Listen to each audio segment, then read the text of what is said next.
Where is it? 19 kilometers in closing. Trevor opened the foredeck locker and pulled out a white hazmat suit and oxygen tanks in a matching white backpack. Is that really necessary? You're the doc, but my orders were specific. You approach alone, you avoid any exposure. I bring you back healthy and in one piece. Trevor held his arms out.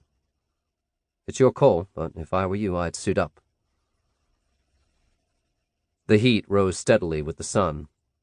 Avery often worked in a biosecure lab and was so comfortable with hazmat suits, he could type a report in his gloves or work with fragile lab glass, no problem.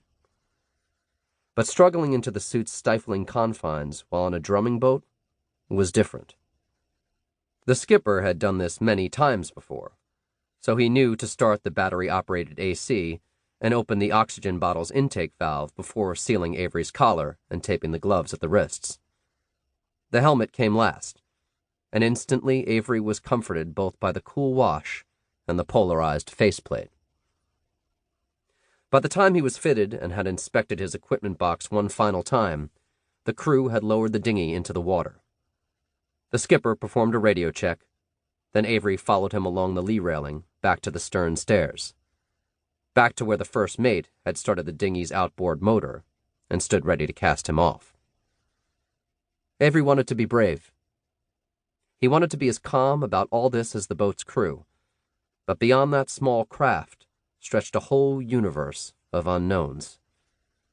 Everything his safe little lab had kept him from ever needing to confront. The skipper must have seen such geek-type nerves many times before, because he said, "We'll direct you by radar. We'll monitor you the whole way. Any sign of trouble, you say the word alert. Now, show me you're listening and repeat that word back to me." Alert. Avery did not recognize his own trembling voice. Good man. Trevor pointed to the second motorized craft, now moored alongside the dinghy, then at the two crew members donning hazmat suits of their own. You call out and we'll be at your side in no time flat. Avery accepted the first mate's hand and clambered into the dinghy. He stood gripping the wheel and watching the crew push him off, out into the big unknown, alone. The black lever is the throttle. It controls the engine's power. Trevor's calm tone came through Avery's earpiece. Push it forward. Slowly now. Good. Steer it just like you would a car. Only now did Avery realize how thirsty he was. He licked dry lips and asked, Where do I go? Steer toward your 2 o'clock. No, the other direction. The man's voice did a great deal to help steady Avery's nerves. Good. Now push the engine up a notch. Another. Okay, that's fast enough. Your target should become visible in about 5 minutes. Where will you be? We've been ordered to hold well off, but we'll keep you in visual range from the top deck. The moment of greatest fear happened when the sea changed. One moment it was all crystal blue. The next, the water became stained a sullen brown. Avery knew he had entered the Casamance River's runoff, yet his brain told him he had entered a danger zone. And the glimmer on the horizon only heightened his dread, for closer to shore, the ocean waters appeared to be stained a violent red.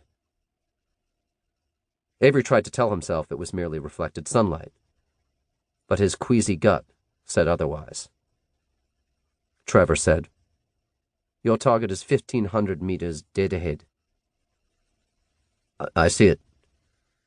The fishing craft cut a low silhouette through the brooding waters. Okay, pull the engine control back a notch. Another.